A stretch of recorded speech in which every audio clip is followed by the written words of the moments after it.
All those great fights like that. Now, Nate, outside of this circus called De La Hoya Pacquiao, you don't think we've been getting a lot of good fights lately? Because I think, if you just talked about Cotto Margarito, Cotto did fight mostly. That was some good fights. Yeah. When you say some, that means plural. Okay. Right? That means a lot. Okay. We haven't got a lot. We got a few. Mm-hmm. But see, the problem with fans now, they have your mentality. Oh, we had Margarito and Cotto, but dude, every time you got a fight back in the day, it was a good fight. Come on. If you were putting it on HBO or Showtime or NBC, you was getting a good fight. Yeah. Now you're just a crapshoot. Come on, you know I ain't lying. It's so easy now to get a BS fight. You can get a BS fight right on the major network. You be like, oh my God, this fight was garbage. I heard Larry Merchant said about a fight, this fight is junk. If I'm not, and I know what fight it was the Marquez-Facina fight. Rafael Marquez versus Pete Facina. This is junk. His exact words, he worked for HBO. So let's not misconstrue a lot of great fights with a couple of great fights. Because we've had a couple of great fights, good fights. As a fan, let me ask you, what's the biggest fight in boxing you think we made right now? The biggest fight that could have been made was Margarito De La Hoya. That was the biggest fight. That would have been the biggest fight of the year. Even if De La Hoya got smashed, it would have been fight of the year for fans. You know what I'm saying? Give us something back on the way out the door.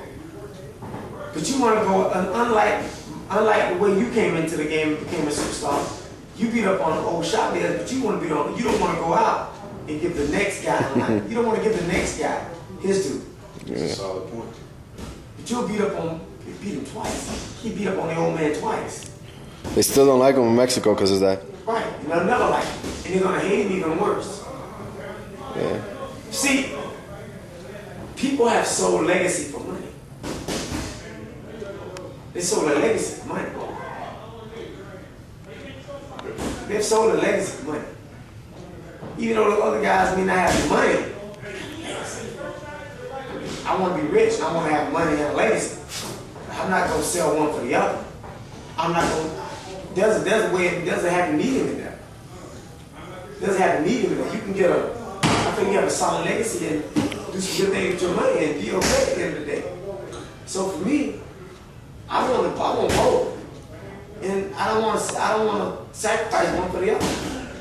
Because I keep telling my kids that doing what's right pays off. Shoot, man, if I sell out, how am I going to look my daughters and my sons in the eye? And I got 6 of them. That's a lot of eyes to look into. I mean, so all I can do is just keep doing what I'm doing. I'm going to fight the very best guys they'll put in front of me for as long as I can fight. Back to your fight, Nate. September 13th.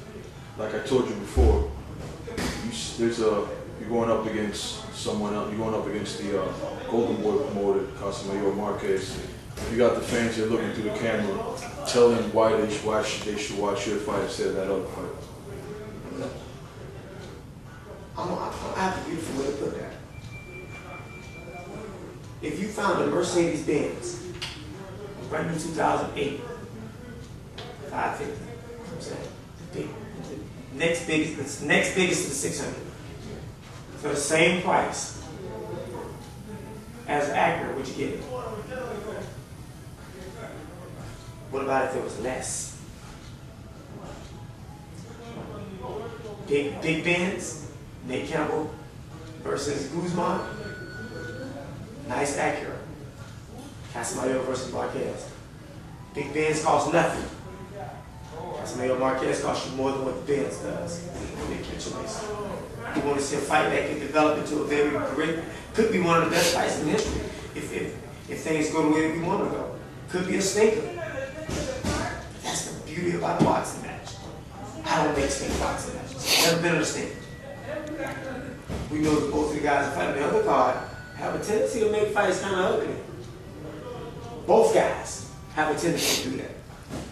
Nate Campbell don't make ugly fights. Thanks for your time, champ. Thank you.